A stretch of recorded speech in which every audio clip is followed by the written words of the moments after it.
Welcome to the Coast to Coast podcast, brought to you by Play Picks and the Lines. Coming to you from Denver, Colorado. Josh Lander, joined as always by my guy Nate Weitzer, still on that East Coast. Another great article up on playpicks.com. We have a big fat Wednesday night slate in the NBA tonight. Bunch of videos that we'll have out there for you. On this particular one, we're talking about those Golden State Warriors hosting the Minnesota Timberwolves.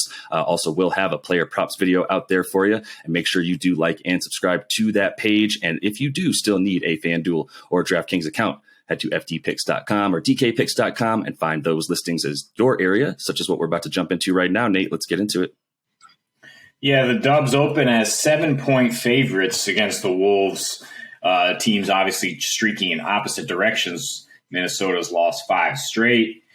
So the number's starting to climb a little bit. I think 7.5 at some books. Total holding pretty steady at 222. We got a huge slate here on Wednesday night, Josh, so I'll just run through it real quick here. We're going to have a couple more episodes on some of these games. But the Wizards -3 at Cavs, Nets -9 at Magic, Bucks +3.5 at Knicks, Pistons +3.5 at Rockets. We got the Raptors +2 at Celtics. We'll have a video on that one. Hornets +5 at Grizzlies, Thunder +4 at Pelicans, Mavericks +3 at Bulls, Kings -1 at Spurs, Blazers +5 at Suns, Pacers -3 at Nuggets, who are without Jokic. Look for a video on that. And finally, the Heat -4 at the Lakers. Seems like every single team is playing tonight. A lot of ways to go with your money. But as somebody who follows the Dubs, I know you are all over this matchup. Minnesota got a little bit overrated, I think, in their first few.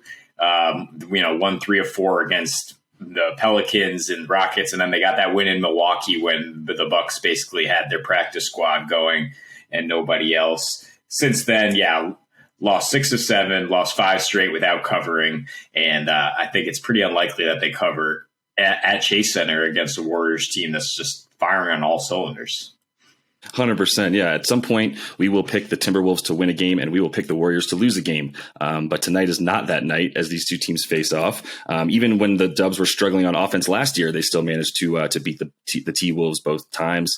And I think for this year, it comes down to just how much better the Dubs have been than their opponents, and how inferior the Timberwolves have been in their last 5, specifically when they've started to play good teams, right? At the beginning of the season, you mentioned they had Houston, they had 2 against the Pellies, and they had Giannis playing with the Bucks G League team, right, against the T-Wolves that night in Milwaukee, which was impressive for Minnesota at the time. But a few things have happened since then. There's been a bit of some sort of curmudgeon-y news coming out about Karl Anthony Towns and his sort of displeasure at times with how much he's involved in the offense, and really everyone on his team is waiting for him to play defense at a higher level, which the Timberwolves they started the season looking like they might be pretty good on defense, which might have been a story to tell about them being for real. But after playing those cupcake offensive teams with Houston and New Orleans basically, and now since then they played teams like the Nuggets, like both LA teams, Memphis, and even Orlando, who looks better than we all thought,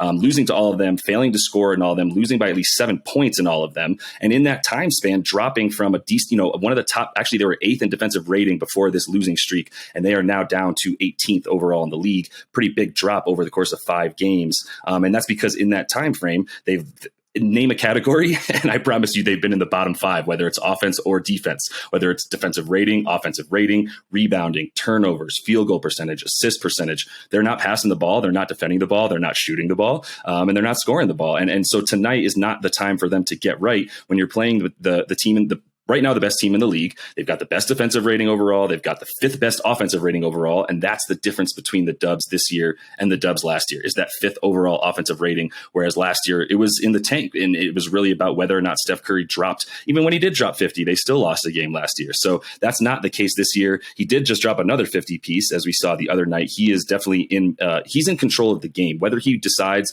to put up 50 or whether he decides to get 7 to 8 assists and get Jordan Poole and Damian Lee some points. He's in control of each of these games, and there's nobody on Minnesota's perimeter or up top that is going to do it. I mean, Anthony Edwards is a great athlete. Steph will put him in a blender, right? Anybody that you go ahead and put out there on him it's not about how athletic you are. It's not how he beats you anyway. So, both of these teams up to this point have actually had pretty easy strength of schedules. But the Minnesota's got the easiest, which is incredible because, like we said, they're 2-7 in their last 9 against the spread, and they're just plummeting in a way that I don't know why I would have any confidence in them, especially against the best team in the league. It just seems like don't overthink this one. The honeymoon is always really short out there for the woeful Wolves.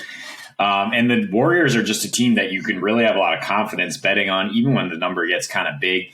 It was amazing to see them get down double digits against the Hawks, and then you look up and they still cover, win by 13. Steph just goes bananas. Yeah, to your point, the Wolves have some really good wing defenders. They have athletic guys out there. Their guards, very small, D'Angelo Russell and such are not a good matchup for Steph Curry. I mean, they might try to throw one of those bigger guys on him, but Steph has really just expanded his game at this point. He can get right by them and open things up for the rest of his team. With Draymond anchoring that back line, the numbers do kind of continue to trend under for the Warriors. They play at a much slower pace at home. They're maybe third at pace on the road, 17th at home. And the Wolves are playing at the third slowest pace on the road. They've really sputtered, obviously, on both ends of the ball during this 5-game losing streak, and they're 24th in pace, 22nd in pace during that span. So, despite the numbers in terms of Minnesota being an awful defensive team in recent years, and that's why a lot of these games have gone over, I think you could see an under here. I think you might want to target the Wolves team total specifically because those Dubs, as you mentioned, can go off at any point. Yeah, and can really hold you on defense if they want as well. And to your point, this is when you take the team under of the team that we think is going to lose. That's because we're really covering our asses there in terms of we don't want to take the under of the total game if the Dubs go off for 120. But we really don't think that the T-Wolves can score on this team, especially in Golden State, right? So, yeah, feel pretty good about that. I do like going over to FanDuel during a game like this where, look, I'm not scared of a 7.5, 8-point spread. When you look at the T-Wolves losing all of their games in the last 5 by 7+, the Dubs have won every single one of those games by 7+, and in fact have been winning by about 13 points in their victories this season on average at home. So no, I don't want to take anything close to an under, and I'm gonna. But if I want to get some nice player props, maybe some player performance doubles in there, so I can just get that Dubs money line with some players getting some stats. I'm looking at this game. Look, Steph went off for 50 last time. He can go off for 50 almost all the time, right? But I think this is a game where they're playing. I think in that game his motivation was Trae Young is not me. Let me make that very clear. And I'm going to show you how much he's not me when I outplay the hell out of him. Then you look at this game, and it's like, I don't think he really has much to prove against anybody. I think it's a great game for him to get his other guys involved more, just like Jordan Poole, just like Damian Lee, even Bjelica and the like. So I think that this is a game where I would eye potentially Jordan Poole to get 20 points in a win. That gets you 186. He's gotten 20 in 4 of his last 5 for the Dubs. And then Steph in those assists and rebounds, even rebounds tonight, either one of those, it's Steph to get 8 assists and a win is plus 300 on your money. Steph to get 7 boards and a win is plus 255 on your money. And as you mentioned, he's expanded his game this year and is really filling up those exterior stats for those rebounds and assists. So feeling pretty good about all of that. Either way, feeling really, really good about the Dubs. If you want to sort of parlay their money line, there's just no way, in my opinion, they lose tonight. This would be the biggest shock of the season up to this point if they did. So